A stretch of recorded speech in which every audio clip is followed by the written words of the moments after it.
my dear friends. How are you? I hope you're good and I'm also fine here. I welcome you to my channel English Planet, wherein I make videos about English grammar, English idioms, English proverbs, and English pronunciation. Today I'm going to speak on pronouns and its types. But before I could proceed further, I would like to give a brief introduction about my own self. My name is Sunil. I'm a production engineer and also have done MBA from the University of Mumbai, India. So without wasting much of your time, let's jump straight into the video.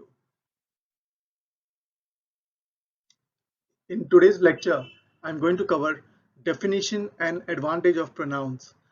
What are the subjects and objects and the different types of pronouns? So let's get started.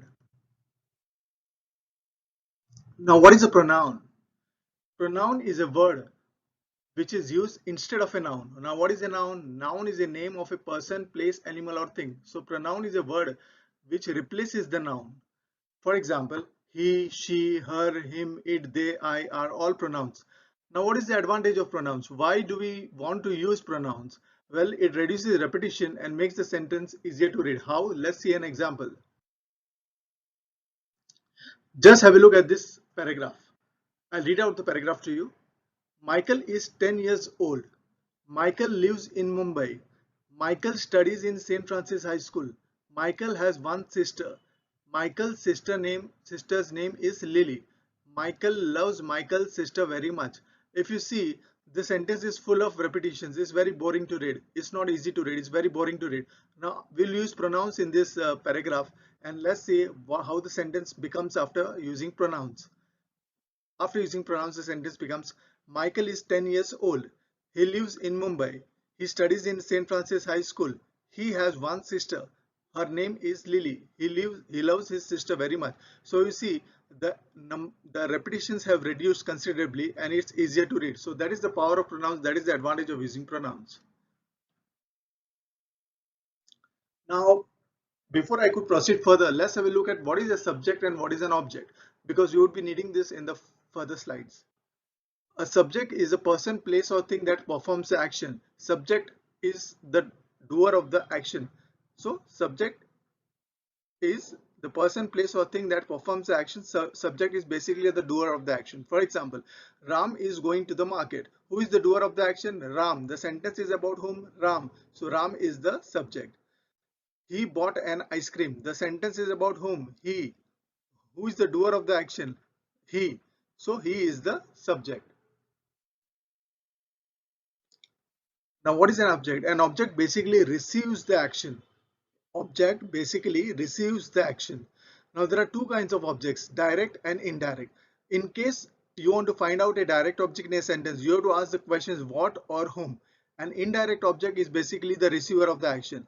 And for an indirect object to exist, a direct object has to be there. If a direct object is not present in the sentence, that means the indirect object is not going to be present. So a direct object has to be there for an indirect object to exist. Now let's have a look at some of the examples. Ram gave me a pen. Ask the question what? Ram gave me what? A pen. So a pen becomes direct object. And the receiver of the action is me. A pen. Ram gave a pen to whom? Who is the receiver of the direct object? Pen is the direct object, but who is the receiver of the direct object? Pen is given to whom? Me. So me becomes an indirect object. She made a cake. She made what? A cake. So cake becomes the direct object. Third example. He gave me the book. He gave me what? The book. So the book is the direct object, and who is the receiver of the action? Who is the receiver of the direct object? The book is given to whom? Me. So me becomes your indirect object. And the last one. They sent him a postcard. They sent him what? A postcard. So postcard is a direct object. And who is the receiver of the direct object? The postcard was sent to whom? Him. So him becomes your indirect object. So that's about the subject and the object. I hope the things are clear to you. Now the types of pronouns. There are 8 types of pronouns. Ladies and gentlemen, the first of which is personal pronoun. Second one is reflexive. Third one is emphatic. Fourth one is relative. Fifth one is interrogative. Sixth one is indefinite. Seventh one is demonstrative. And lastly, the possessive pronouns.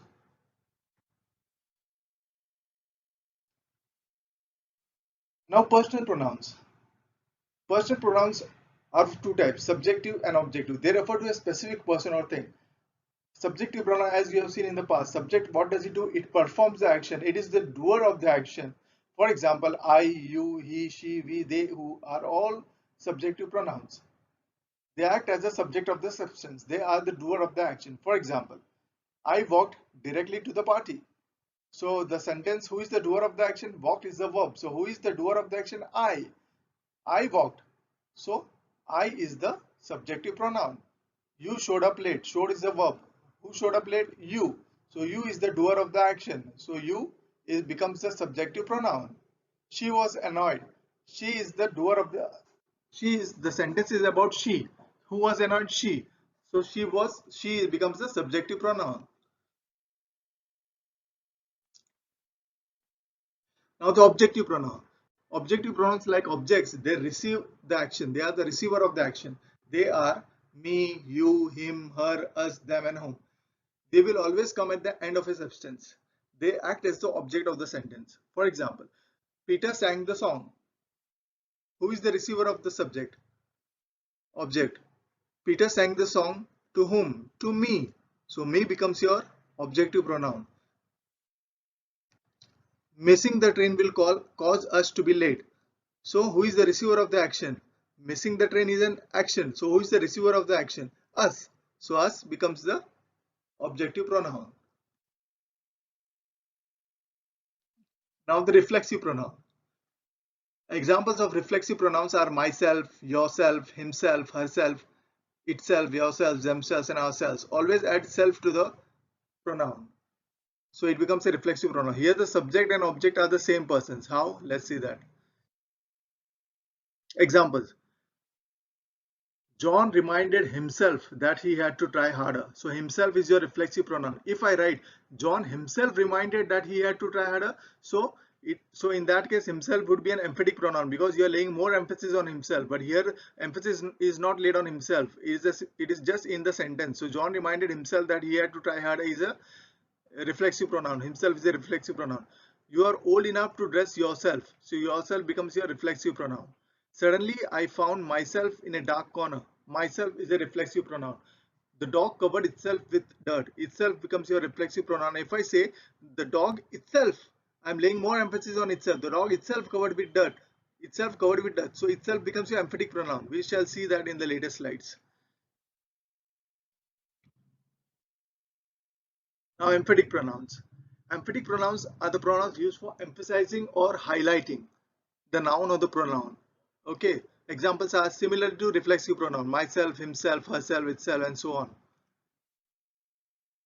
Now here, Joseph himself, I am laying more emphasis on himself. It comes directly after the subject. Joseph himself went to check the gate. So himself becomes your emphatic pronoun. He himself, I'm laying more emphasis on himself. It comes directly after the subject he. So he himself is responsible for those low grades. So himself is the emphatic pronoun. Jane herself, I'm laying more emphasis on herself. I'm emphasizing it, and it comes directly after the subject Jane. So that's why it's an emphatic pronoun. They themselves admitted to their mistakes. So themselves, I'm laying more emphasis on it. It comes directly after the subject they. So they themselves admitted to their mistakes. So themselves becomes an emphatic pronoun in that case. If I say they admitted to their mistake themselves, so themselves in this case is a reflexive pronoun because I'm not laying more any emphasis on themselves. If I say Joseph went to check the gate himself, so I'm not laying any emphasis on himself. In that case, it becomes a reflexive pronoun and so on. Next one is relative pronouns. Relative pronouns are basically used to join independent clause and the dependent clause. Now what is a clause? Clause is basically a group of words which has a subject and a verb. I repeat, clause is basically a group of words which has a subject and a verb. There are two kinds of clauses, independent clause and dependent clause. Examples are who, whom, which, whose and that. Now this is the lady.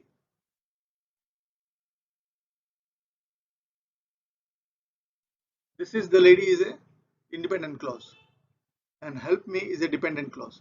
And who is basically a relative pronoun which is used to join these two sentences, these two clauses. So who is a relative pronoun. This is the book is an independent clause. My mother wrote. This also is an independent clause. So it is used to join the two independent clauses. That there is a man whose horse won the race. There is the man. This is an independent clause. Horse won the race. This is an independent clause, a dependent clause. So whose is basically a relative pronoun that is used to join two clauses. Now the next one is interrogative pronouns. Interrogative pronouns basically, as the name suggests, ask questions. Examples are what, which, who, whom, and so on. Who is there at the door? So this becomes an interrogative pronoun. Which is your book? Which becomes your interrogative pronoun. What are you doing? So what becomes your interrogative pronoun? Who is making the noise? Who becomes your interrogative pronoun? And whom were you speaking to?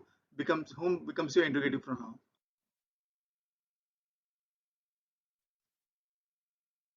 Now the indefinite pronoun. Indefinite pronoun refers to an indefinite thing or a general person or a thing. Indefinite or a general person. Examples are all, any, each, everyone, few. It does not refer to a definite thing. It refers to an indefinite person or a thing. For example, something is wrong there. You don't know what is wrong there. Something. It is indefinite. It is in general. So something becomes your indefinite pronoun. Everyone was smiling. It is not specific. It is unspecific, indefinite.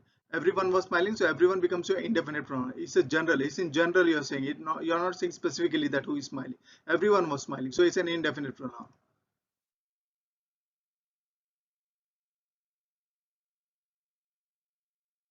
Demonstrative pronouns. Now demonstrative pronouns do what? They basically point out people or things.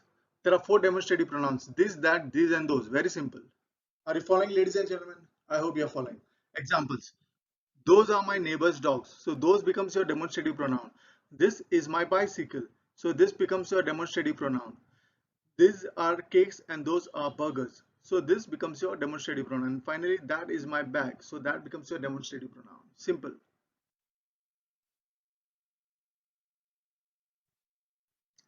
And lastly, possessive pronouns.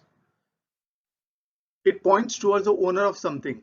It indicates possession. For example, his, hers, mine, ours, and so on. The blue hat is mine. So it indicates possession. It is my blue hat. Yours is on the upper shelf. So mine and yours are the possessive pronouns. My aunt is a graphic designer. This computer is hers. So that indicates possession. So it's a possessive pronoun. Hers is a possessive pronoun. So I hope this was a knowledgeable and learning session for you. That's it from me, ladies and gentlemen. Thanks for your time. Until next time. Bye-bye.